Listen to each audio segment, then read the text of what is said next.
Chris Davies, Liberal Democrat MEP for the North West. You're suggesting the idea of Bumblebee motorways. What exactly is the idea?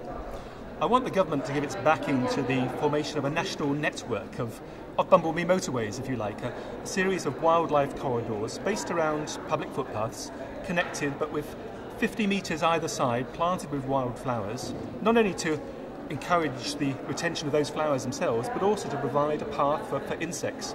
We have seen a huge decline in insect numbers, and they are basically the stuff of life. Bumblebees and bees may be the popular ones, but frankly every winged creature, every insect that crawls is part of our life. We need to protect it. So how extensive would this motorway network have to be up and down the country?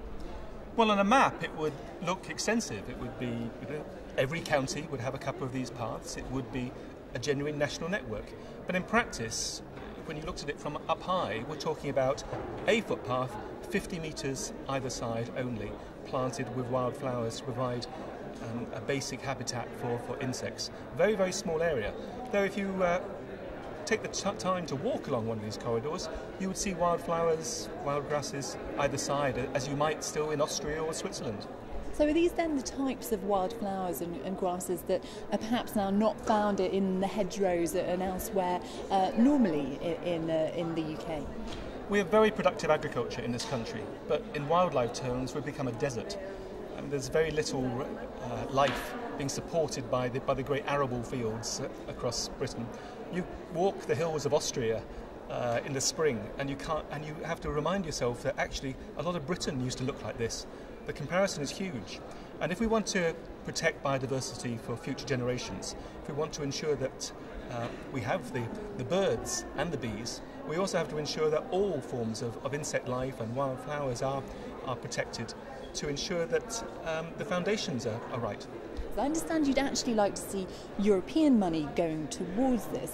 Where do you want the money to come from? The European Union's Common Agricultural Policy is the EU's single biggest item of expenditure, and a small proportion of that money goes to agri-environment schemes. For example, it's used to pay farmers for keeping small proportions of their land free from chemicals so that wildlife can prosper. All I'm saying is that a small proportion of that total budget should be put not to having isolated patches of land, but to having a network of footpaths with wildflowers and bees and butterflies able to charge down these insect motorways, because that will provide better protection, a better habitat, in order to ensure the survival of species we will otherwise lose. And whose decision would it be to actually set aside that money from the Common Agricultural Policy for that purpose? Is that something that needs to be decided, sort of ring-fenced, if you like, here by the European Union, or is that something our own government back in the UK can decide? Well, first and foremost, it's up to the UK government. If UK government says, we like this idea, it's been put forward by environmental charities like BugLife, it makes sense. People will enjoy the idea of being able to walk down wildlife footpaths, wildflowers, insects in profusion around them. It offers something for everyone, not simply for the real enthusiast who goes hunting the particular wildlife preserves that may be there. So the first thing is for UK government to give it its backing, to enter into talks with the European Commission and saying we want to use a small proportion of the money for agri-environment schemes for this special scheme, and maybe it's something that can be replicated across the whole of Europe. Do you think this is something that farmers would back, to see a slice of this common agricultural money actually going to this idea? We're talking here about 1 or 2% of the total budget, so I don't think there'll be much resistance if there's a national scheme being promoted. And of course the farmers who would be involved would be so on a voluntary basis. Would they prepare to sell a small, or lease a small proportion of land 100 metres wide around footpaths in order for the land to be used for this particular corridor of building Bumblebee motorways?